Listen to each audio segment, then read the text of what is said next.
Hey everyone, Una of Little O Nutrition bringing you another Monday Moan. So today what I want to talk about is people saying it's not a diet when it's definitely a diet.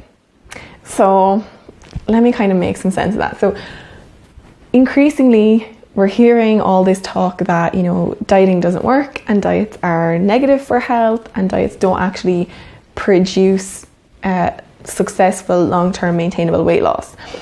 And to combat that, what the diet industry does is tells us that, but this isn't a diet, this is a lifestyle change or something along those lines, when it's definitely a diet. So why am I talking about this week? Well, I actually got a call from a person who was opening some kind of facility where they want to get a nutritionist and a personal trainer in, and what they do is they're like design a meal plan, meal prep the food for you and give you personal training sessions, all included in a price, obviously with weight loss as the goal. And I said, I appreciate what you're trying to do, but I don't encourage dieting behaviours. And they said, this isn't a diet. How is it a diet? And I said, well, you've mentioned weight loss. You're going to tell people what and how much to eat. You're going to tell people when and how to move their bodies. And you're telling them that weight loss is something they should be pursuing for a price. And if that's not a diet, then, I don't know what is. So the basic rules for spotting a diet is if it walks like a diet, if it talks like a diet, it's probably a diet. So I've made a list of some things that are like warning signs or indicators that it's probably a diet and is more about, weight and aesthetics than health. So here's some of them. It has a set amount of time. So something like, Joe Wicks has that 90-day SSS plan. So yeah, at the end of 90 days, you might have lost weight or whatever, but if we went to see you 90 days after that initial 90 days, would you still be maintaining the plan and stuff like that? Probably not. So particularly kind of the fad diets usually have a really short time frame, like a 2-week cleanse or a week detox or whatever, 30-day plan, all that type of stuff usually is an indicator that it's definitely a diet. That weight loss is promoted. If they're promoting weight loss, it's definitely a diet. I can't.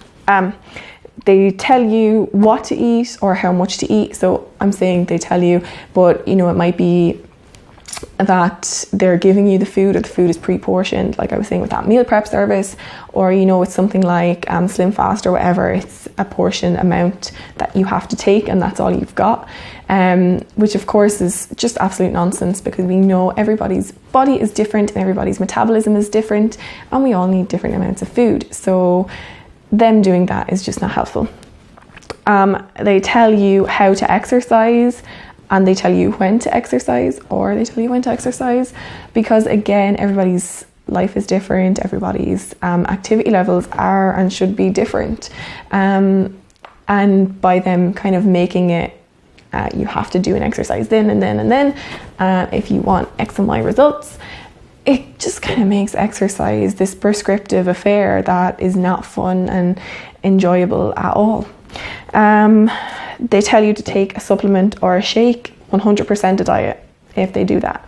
Unless it's to tell you to take a multivitamin potentially, or some kind of supplement like vitamin D, or if it's a doctor telling you to take a supplement, then listen.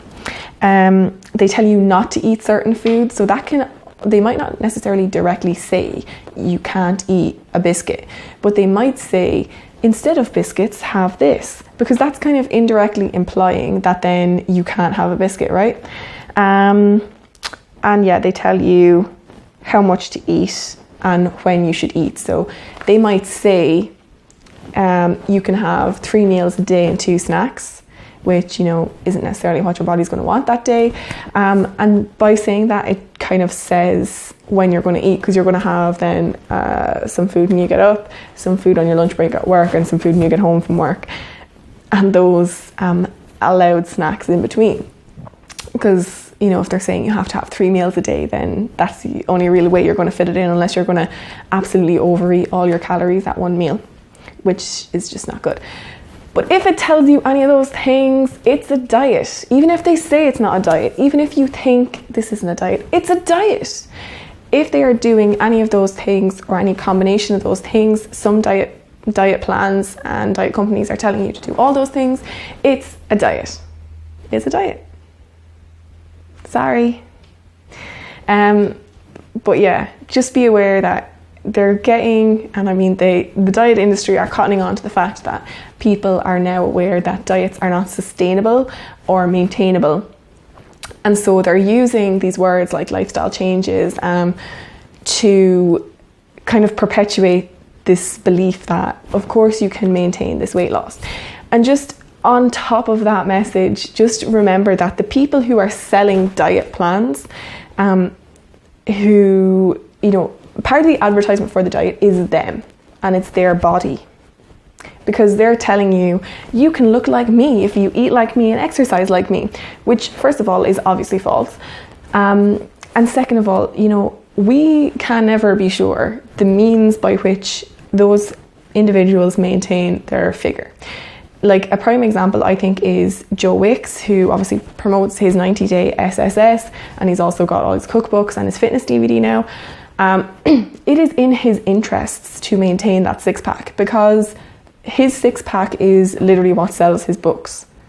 People aren't like, oh, you know, Joe Blogs down the road who doesn't have a six-pack, I'm going to follow his diet to look like him. People buy into this whole like six-pack tan for girls. It's, you know, like the flat stomach, all the rest of it, thigh gap. It's just bullshit. For all we know, they're all getting plastic surgery. Simple as. Don't buy into it. It's a load of BS. Talk to you guys later.